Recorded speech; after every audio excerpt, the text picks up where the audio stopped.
words are flowing out like endless rain into a paper cup. They slither while they pass, they slip away across the universe. Pools of sorrow, waves of joy are drifting through my open... Compañeiros, eu son Elisa e eu son Olga. Vamos a explicarvos o noso traballo das células. En 1665, Robert Hooke, que era un científico, descubriu as células. Célula provén do latín, que significa célula.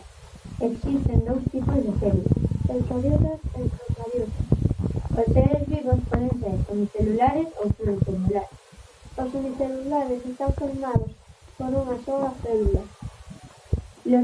Os pluricelulares son aqueles que están formados por moitas células. Partes da célula. A membrana é unha envoltura externa. O citoplasma é a sustancia que se encontra por interior da célula. O material xenético ou ADN é o que se encontra no interior do núcleo. Núcleo é o cerebro da célula. Para que algo esté vivo debe ser unha célula ou estar formado por células. As células son as unidades básicas da vida. Una célula é a parte máis pequena dun ser vivo. Moi ben. Contádenos agora o mural que nos presentades.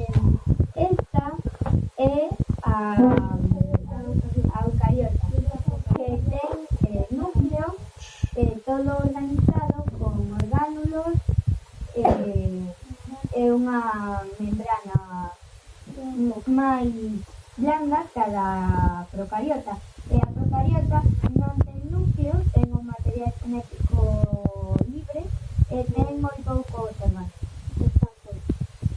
E a procariota tamén ten os tipos que son os cariños. E a información que podemos ver aí, que desde aquí non o vemos, que puxeches?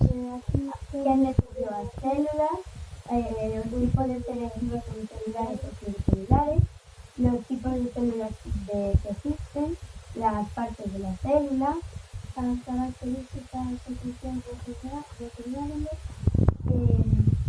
Aquí las células son las unidades básicas de la vida.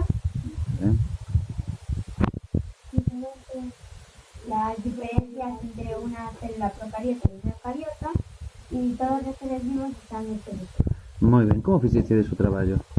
O hicimos con cartulinas de colores, plastilina y Ah, e a información de onde a sacachedes? de internet, de la mía. Moi ben, perfecto. E como, onde o fixeches? En algunha casa? Ou... Na miña casa e na Sí. E vos organizachedes ben para facelo? Sí. Moi ben. Bueno, algunha pregunta? Que tedes? Antía? ¿Por qué elegiste?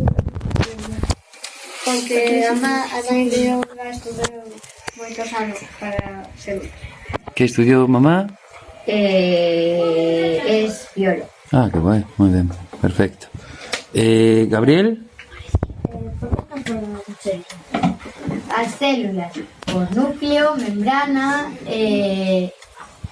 os diferentes orgánulos como a mitocondria, o aparato de Golgi. E a procariota, os utensilios, os orgánulos anfólicos, o citoplasma e... Moi ben. Algunha pregunta máis? No. Pois lle damos un aplauso moi forte, moi bo traballo. Moi ben.